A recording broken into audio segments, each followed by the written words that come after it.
weltare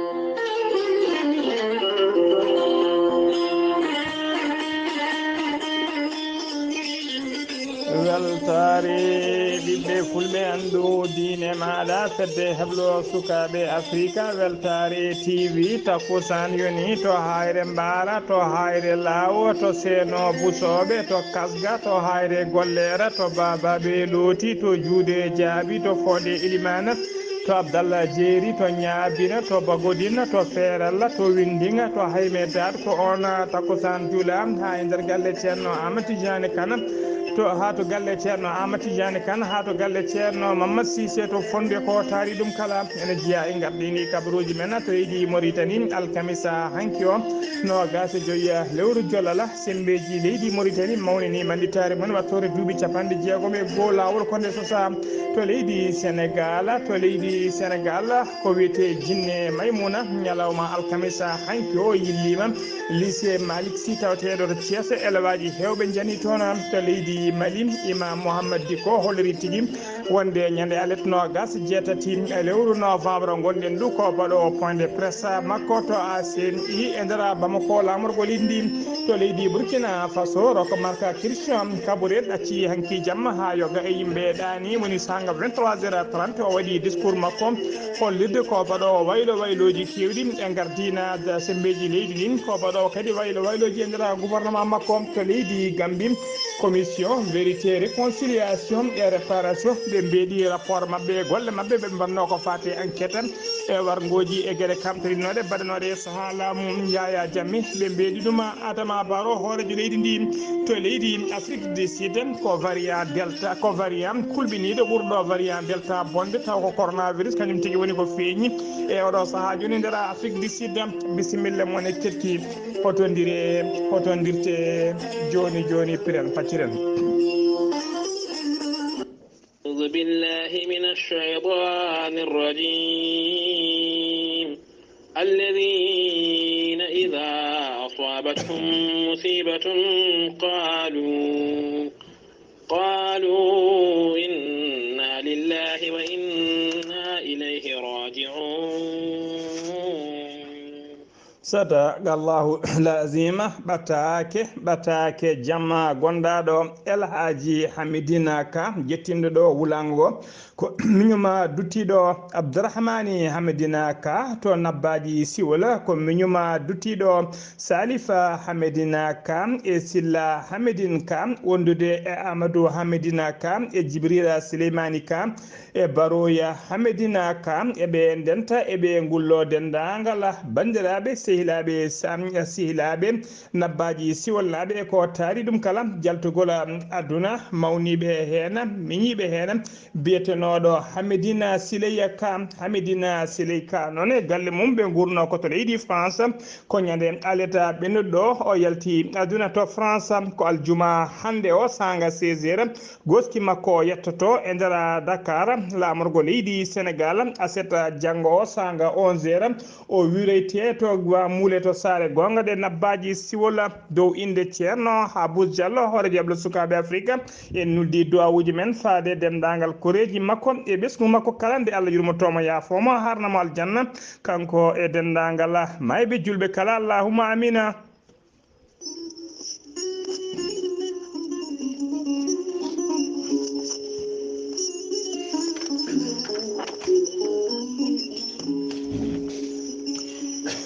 ceerno Djibisi ko wittiyanke ko safriyanke safruji fina tawa ceerno Djibisi ne safra rafiji kewɗi ɗi jiida cirol omo safra kista fibrom dogan sita rewɓe ronkoɓe sowade e rewɓe dartaraɓe kala ceerno Djibisi ne safra worɓe ustoraɓe goragu e worɓe ɓe ndiyam mumen moƴƴani ceerno Djibisi ko bawɗo listihara so waddima listihara cikkata mataw ko nder ɓernde ma woni ceerno Djibisi ne safra rafiji kewɗi rafuji worɓe kewɗi ne jiida cirol ceerno Djibisi ne safra worɓe sattoraɓe dewle e rewɓe wonduɓe gorko ladde kala ceerno Djiby Sy ne tawe oɗo saaha joni nder leydi Sénégal to wuro wiyetego Djoum kala jiɗɗo hebdemo to leydi Sénégal numéro makko leydi Sénégal mbatta ko 00 221 78 163 24 82 so tawi noon ko banggue WhatsApp jiɗɗa hebdemo ko numéro makko leydi Mauritanie mbatta ko 47 22 80 84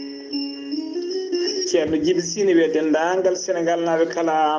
to mbawɗon wonde ɗo mbawɗon wonirde kala oɗon mbawi neldede safaruji moon hano hannirta ni e dendagal rafi e haaju mo neɗɗo jogui kala ɓurata ujunnaji 2 CFA ceerno Djiby Sy ko bawɗo listihara joom istinjab ha timmi jaadindo ɓalwal danwal kala ceerno Djiby Sy so yennama ka miskin Allah safruma ha mbiya wen so wona wonduɓe rafiji ɗiɗi woni mo seydineji mbahliti hoore mum ha baballa jano bargal ceerno Djiby Sy ne tawi oɗo saaha joni jillumo nder leydi Sénégal omo jogui leɗɗe pewnaɗe ha fewi bawɗe neldede kala leydi e kala continent omo jogui usula e pegge pewnaɗe ha fewi ittoji dabruji e ɓeydoji arsigaji ceerno Djiby Sy base mum ne gollo e nder Nouakchott lamrugo leydi Mauritanie télégal bitegal Netek ene tawe ɗon miñi ko ene wiye Alassane Sy numéro téléphone mum ko 32 62 04 99 ceerno Djiby Sy ko laaɓɗo reeɗum ala ɗo woni newiɗo sanne sanne mbadden danɗo faade makko kettode kaburuji mon e demgal pula Afrique, Asie, Europe, Amérique, Moyen-Orient, Océanie. jaam hiire moon musidɓe tedduɓe eɗen gone alkamisa nogas e jeegoma lewru jolal novembre hitande ujunnaji ɗiɗi e nogas e goho kabaruji men e ɗemgal pular e sawte he ko musidɗo moon sehil moon haali Abouba eɗen nanggani en to banggue karalagal to ha mbawon yiide en to banggue nete e ɓosoje musidɗo men sehil men Saydou Abouba kabaruji men ɗemgal pular ko leydi Mauritanie putorɗen Mohamed Houla Bilali ko hoore jagode laamu leydi Mauritanie o waɗi supervisé alkamisa hanki o kikiɗe to wuro wiyetego walata joƴƴinogol tufere arwanine ko fati kay e afgol e toon to wuro a walata ngo nokku taw ndiyama wawata siggede taw ko ndiyama labɗam jarateɗam woni l'eau potable ɗam ndiyam noon hollirama tigui ɓe ittata ɗum guila to wendu wiyetendu wendu dar woni lac dara ɗum noon ɓe mbawa addu ɗum ha nder ɗiɗon nokkuji golle ɗe noon ko laamu leydi Mauritanie kañum tigui gollotoɗen golle e ballal boña biteɗo banque islamique de développement jaltinɗo kene qime ha temedere capanɗe joyyi e jeenaya million taw koye limore hesere nde wallidde laamu leydi Mauritanie ne golle ɗe ta afira hollirde noon golle ɗe noon so ɗe gasi ma machine aji ɗi mbattu kay siggade ma machine aji ɗi mbattu siggade kala ñalawma kene qime ha ujunere métre kibba ndiyama tawi kadi ko forage uji taw tigui forage mo ɓulli ɗiɗi ɗi ɓulli ɗiɗi woni deux puits ko wiyete puits artésien e wondude e centrale thermique mo 80 kilovolt kañum tigui e station pompage mo 44 millimètre kala waktu ko ɗum wonata ɗon golle ɗe noon hollirama tigui golle ɗe noon kadi golle ɗe kadi ina wondi e pose taw ko capanɗe jeeɗiɗi kilométre tiwoji tugui to wendu ndu woni ha to pompuji ha to machine aji pompoji ndiyam ɗi tawate hollirama kadi ɗina golle noon tawa tiwoji ɗi ko tiwoji ɗi diamètre 63 et diamètre 315 mm ɗi hinde polyéthylène hollirama noon so tawi kadi ɓe gayni ɗen golle so ɗen golle kadi gasi hollirama tigui maɓe maton ko wiyete réservoir uji tati woni banduji tati mawɗi no fewi tawa hen no bandu kala enen wawi nawde temedde ɗiɗi ha temedde tati mètre kibba so ɗum gasi kadi maɓe mbatton ko wiyete branchement taw ko branchement ji sociaux woni miskineɓe fodde ujunere galle mbawa branchonede tawa ko Allah me ho mbari tan sirina woni réseau tigui branchement sociaux ha joni ko leydi Mauritanie keddoɗen alkamisa hanki o nogas joyiya jollal hitande ujunnaje ɗiɗi e nogas goho wonno ñalawma manditare wattore duuɓi capanɗe jeegom e goho lawol ko armée nationale woni gendi sembeji leydi ndi ko sosono dadiɓe leydi ndi noon ɓe mawnini ñalawma o to place de présentation to quartier général des armées ɓe mawni ɓe mbaɗi ɗum ɓe mbaɗi toon noon ko wiyete levé de drapeau woni tigui ɓe maaji toon ɓe mbawi kadi umminde toon drapeau gendi leydi Mauritanie cérémonie o noon waɗi tigi koye gardugol hanne na wulsidi ko jagolgal kalfinaɗo nden ka e kisal gardiɗo sembeji leydi ndi omo ari toon noon omo arduno toon noon e jagolgal kalfinaɗo gueɗe nder leydi e jaccina gollamu biteɗo salema wula mouhamed salema wula merzouga o tawi noon ene ari jaɓɓademo toon général mohamed bamba megguet ko chef d' état major général des armées ene woni yesso dadiɓe mum hewɓe no fewi ene tawtora cérémonie o noon ardiɓe sembeji kewɗi woni tigui ardiɗi koruji kewɗi tawateɓe nder leydi he wondude inspecteur général des forces armées e woɗɓe siftinde o noon forces armées mauritanienne safsono ko guila 25 novembre hitande ujunere temedde jeenayyi e capanɗe jeegom woni 25 novembre 1960 ɗum noon ko balɗe seeɗa ko adi ko leydi Mauritanie ene heeɓa jeytari hoore muɗum woni le 28 novembre 1960 ha joni kabaruji men e ɗemgal Pulaar to leydi Mauritanie talata ɓennuɗo o gouvernement mo leydi Mauritanie waɗi lancement puɗɗogol golle nanude courant woni électricité e nder sappo e goo wuro tawateɗen e nder falde Erkise ha to falde Tekana kala e nder wilaya Motkaza ko ministre du pétrole rokki coup d'envoi golle ɗe o holliri noon maɗum saabo kay ha ken won ujunnaje nayo neɗɗo mbawa hebde kuɓɓam mumen woni courant mumen hano hannirta ni jaru golle ɗe noon ene hawra feccere milliard woni tigui 500 millions ene hawra 500 millions tawa foof noon koye jiifaji e laamu leydi Mauritanie yaltit 500 ko hawra feccere milliard taw koye limore haalisa kidɗo hollirama noon foof noon ko boña woni tigui ko jiifaji laamu leydi Mauritanie koye muma yalti Cheikh wula bedde ko directeur général société kuɓɓam woni Somelega o holliri noon ɗeɗo golle ene jeeya e eɓɓore laamu ngu jogui saabu kay yidde laamu ngu ko ɗo e hitande ujunnaje ɗiɗi e capantati woni 2030 ya taw dendagal guure Mauritanie naɓe kala ya taw keeɓi kuɓɓam mumen woni courant mumen hano hannirta ni o holliri kadi golle ɗe ɗen jeeya e eɓɓoje ko fati e mawninde manditare jeytari leydi Mauritanie laamu ngu ne jogui eɓɓoje noon kala kay saaha manditare leydi ndi guure kewɗe golle kewɗe ne keewi gollede e yoga e guure tawateɗe e nder yoga e région ngaji tawateɗi e nder leydi he kala kabaruji men ɗemgal Pulaar sen wimata leydi Mauritanie koto leydi Sénégal paaɗen gujjo goto noon to wuro wiyetego Thiès gujjo goto caggal nde ori ha to yesso boutique o tawi ɗon tigui ampoule ne waɗa yesso boutique ɗo ampoule o ne huɓɓa o yiiɗi tigui ittude wistude ampoule o ha niɓɓiɗo o wasa yiyede nde ko anda ko waɗata ko foof caméra de surveillance ene fawi dow makko ene filmamo ko waɗata ko kala caggal nde o itti ka lampa ha gasi ko ɗon o wawi nadde nder boutique to o tawi toon marchandise uji noon o yaade marchandise uji ɓurɗe hattojinede ɓurɗe cherde wonde kadi e koppereje ɗe o tawno toon ko nawi ko koppereje ɗe marchandise o kala ene qiime ha million ngaji ɗiɗi taw ko franc CFA caggal nde joom bitikaji ɗi gaari noon ɓe daari vidéo de surveillance ɓe mbawi tigui heɓtindemo ko ɗon tigui e oɗo saaha joni vidéo waɗama e juuɗe gendarmerie noon darino dole mum ponno beele ne teɓomo ha joni ko leydi Sénégal keddoɗen hono noon mbiru enen gardidi kabaruji men subaka alkamisa hanki o ko subaka kulminiɗo no fewi wonande kayɓe en janggoɓe e nder école biteɗo lycée Malick Sy mo Thiès ko fodde sukaɓe elwaji sappo kañumen jani toon joɓɓi kulɓiniɗi no fewi tawi koɓe mbiyata toon e nder leydi Sénégal ko heewiyede Jinne Moussa ɗum fuɗɗi noon koye nder classe goto on classe ne tawe bâtiment C caggal ɗum noon ɗum sari e nder kalsuji keɗiɗɗi kala e nder bâtiment ji keɗiɗɗi kala ha mbiɗen kene ɓuura sukaɓe nogas taw ko élevage jani toon joɓɓi kulɓiniɗi no fewi phénomène Jinne Moussa noon teskono tigui heewi arde nder école aji leydi Sénégal ko saaha kay moɓe kewno fuɗɗade premiére composition mabɓe gadano walla ɗacca saaha ha e nder hakkude année scolaire ko heewi fuɗɗade kono noon teskama hitande hikka nde Jinne Moussa fuɗɗima arde guila kay e uddidegol école aji ɗum noon eɗen mbasiyo bandiraɓe tan teddinten sadakuji e duwawuji kadi mbawen yurnitade koye men e gonka men e oɗo saaha joni beele Allah ne duncana en oɗo worode ha joni kabaruji men e nder leydi Sénégal to Thiès ha joni e nder contrôle mo service d'hygiène mo service des Thiès waɗanno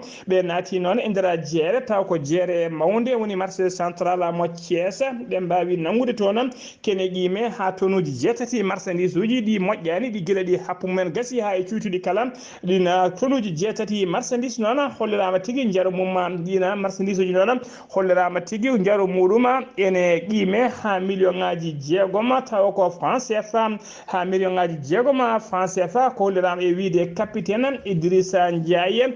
capitaine Idrissa Ndiaye ko kañuma woni chef de brigade d'hygiène département mo Thiès o holliri kadi yoga e ɗiɗi yoga holliri kadi ɗeɗo golle ɗe ɓe puɗɗi gollude e nder marché central mo Thiès ɗen golle noon koɓe jokkoɓe ɗum e nder jeehe keddiɗe ɗe kala tawtede e nder Thiès ko taari ɗum kala hano hannirtini ha joni ko leydi Sénégal keddoɗen Abdoulaye Diouf Sarr ko jagorgal kalfinaɗo ko fate cellal aade gollidiɓe mum aljuma hande o ɓe mbaɗi noɓe kewatde kala subaka so wujjidde ɓeskin leydi ndi ɓe gandi ɗumen bulletin de santé ko fate brosa covid 19 to yarata ɓe kolliri noon e nder waktuji nogas e nayyi cakkitiɗi ɗi noon ko ujunere temetere nogas jeenayi o neɗɗo kolkisa noon e nder holkisa he noon hay neɗɗo goto ala tawaɗo ene wondi e mboroso e nder ɓe cellaɗo ɓe goto hefti cellal mum yimɓe ɗiɗo ne tampi sanne hay goto kadi ala mo rafi o yooɓi fittano mum tuggi hanki fayi ñalawma hande o oɗo saaha joni noon doggol winditiɓe coronavirus nder leydi Sénégal ɓe jettima capanɗe jeeɗiɗi tati ujunere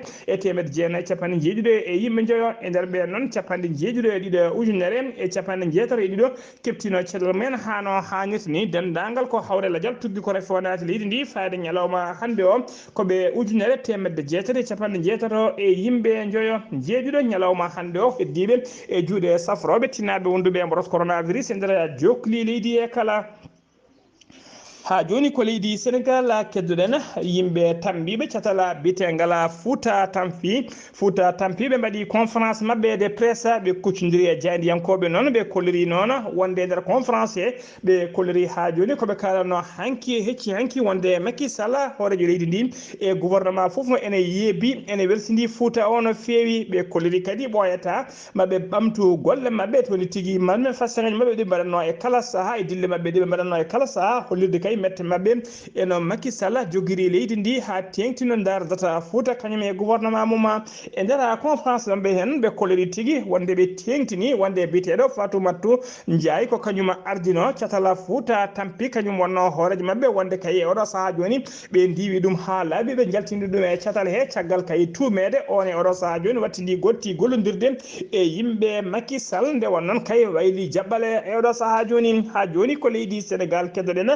dadiɓe ɓe hinde gendarmerie taw ko brigade de recherche mo Dakar ɓe mbaɗino patrouille mabɓe e nder Fande Rufisque ɓe teɓima toon noon bandiji e wuyɓe hewɓe no fewi e nder département mo Rufisque ha tengti noon e nokku to wiyete Sangalkam to wiyete Bambilor ha to wiyete Kera Ndiaye lo foof eko taari ɗum ɓe hollirama noon ɓe teɓima toon sagataɓe wuyɓe bandiji no fewi dartorinoɓe kala saaha wadde ko wiyete cambriolage woni helde boutikaji e gueɗe mbaɗe noon wadde agression ngaji yande yimɓe kala lawol e wadde kadi e kala saaha ko wiyete trafic de drogue ɓe tawama noon eɓe jogui jambe cakaɗe jasiji labɓe e kuure kewɗe ɗi calibre 5,56 millimètre drogue mo hinde chanvre indien kewɗe tawama e mabɓe wondude e poɗɗe ɗaynoje de hinde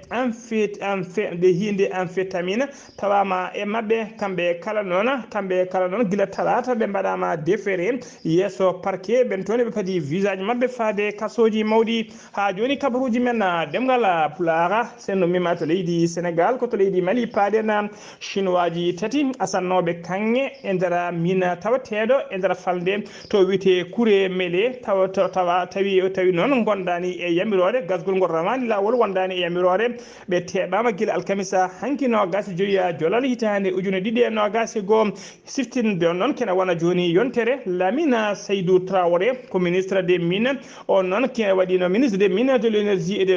l'eau hollirino wonde koɓe fittoɓe dendagal ɗi nokkuji minuji to kanŋeji ɗi gasete kala mo ala kayita yamirore wawata tigui gollade hen e oɗo saaha joni ne wayno ɓe puɗɗima golɗe ni heɓe mbawi teɓade ɓeɗo chinois ji tati dartornoɓe asde kanŋe e nder leydi he tawa alda e yamirore ha joni ko leydi Mali keddoɗen hoorejo laamu sabbodu leydi ndi woni colonel Azimi Koïta tawa kadi ko kanko woni chef suprême des armées mo leydi ndi o rokkiri noon coktirde hélicoptère uji tati wonande kaye o ɗon hélicoptère uji nayyi ko coktirde hélicoptère uji nayyi ɗi hinde MI 171 totti coktirde ɗe noon ko colonel Sadio Camara kañum woni jagoɗo kalfinare ko fati en ndenka e kisal leydi ndi to base cérémonie noon waɗi koto base aérienne sans Amo Senou ene tawtora cérémonie noon hoorejo conseil national de transition woni hoorejo CNT hono hono colonel Malika Diaw wondude e hoore jagorde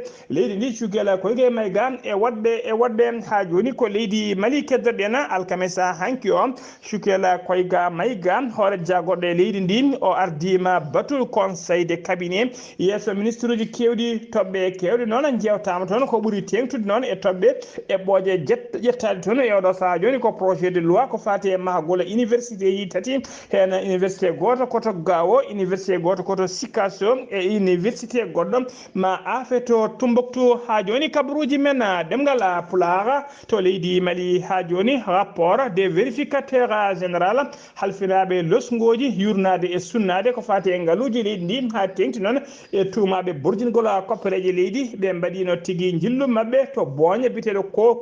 fond covid noon ko haalisaji dendiɗenoɗi ko fati kay e haɓade coronavirus e wallide yoga e yimɓe kay caggal nde mbotos corona handi yoga e nokkuji e doga e gollorɗe tawama noon kene wona 50,7 milliards capanɗe joyi piccal 7 milliards taw ko France CFA tawama tigui buɓɓama toon tawa kadi hollirama e oɗo saaha joni ko gueɗe ɓurde funginade de tan ko ɗuma yiita so tawi kay ɓe jeeyi ha nder ɓe kolliri tigui ma ɓurɗon e oɗo saaha joni ko ɓuuri funginade e kalisa buɓɓade toon ko capanɗe joyi 7 milliards taw ko France CFA ɗina halisaji noon koye saaha kay laamu Ibrahima Boubacar Keita kanƴe foof ɗi buɓɓa woni tigui ko wiyete dernier scandale du président Ibrahima Boubacar Keita ha joni ko leydi Mali keddoɗen jana ha to Bandiagara sagataɓe joguitiɓe ha teddi mbaɗi jangu mumen to Bandiagara ñande alkamisa ñande jamma alarba ina wiyata alkamisa hanki o ɓe jani noon ko yimɓe wonnoɓe yeeso gouverneur woni yeeso galle gouverneur Bandiagara waɗi noon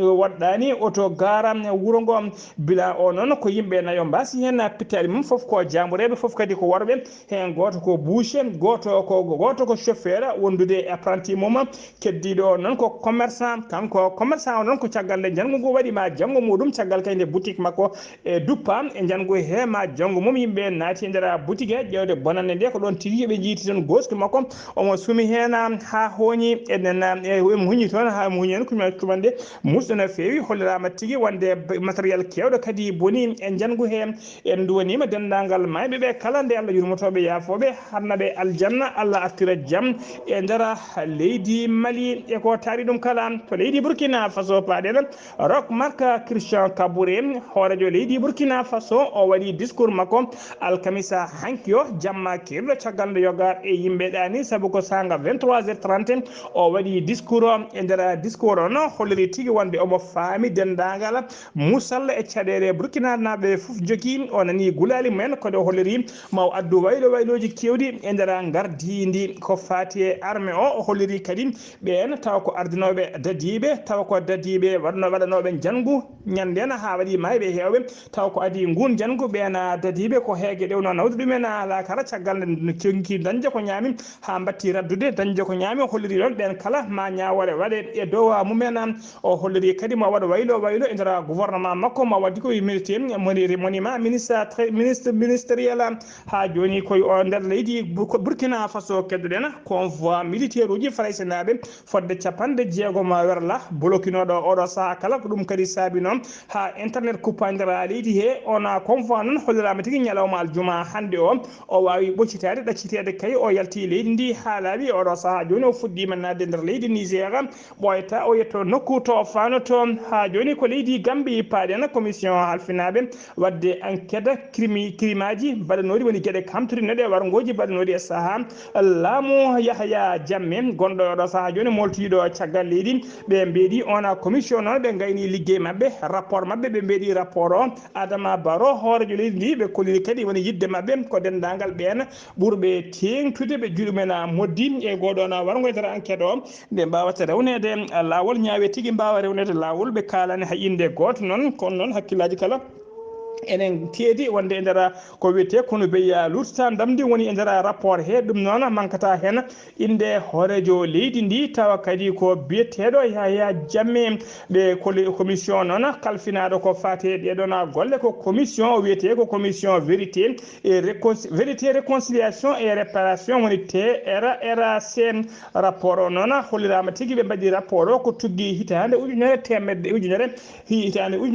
jeenayyi capanɗe jeenayyi e nayyi année woni 1994 ha 2017 kene wona sappo e jeeɗiɗi deftere woni volume ko ɗum woni rapport o koto leydi Afrique du Sud udditena kabaruji men ha laaɓa to leydi Afrique du Sud noon teskama toon noon taw ko virologue goto woni kalfinaɗo ko fate virus aji o jaruɗo fenno virus aji biteɗo tollo Oliveria o holliri tigui wonde e oɗo saaha joni mboroso coronavirus kulɓiniɗo mo hinde mo variant B11 529 yitama nder Afrique du Sud ɓe kolliri noon on variant kañum ɓuuri bonde hay variant delta ko kañum ɓuuri yawde koyngal kañum kadi ɓuuri ñadde ɗum noon ko kulol mawgol no fewi wonande kay Afrique du Sud e dendagal windere nde kala saabu eɗen gandi mboroso coronavirus ko mboroso mo ala to jeeyam ko mboroso kadi mo ala to heddi musidɓe tedduɓe gasi ha laaɓi ceer ko ɗum ɗo wonno ko tonguɗen kabaruji men e ɗemgal Pulaar ɗo e habridde nde ko musidɗo moon sehli moon Haali Abouba to karallagal ko Saydou Abouba ketki malaki jaam yo jaam Allah jogomi jogo on.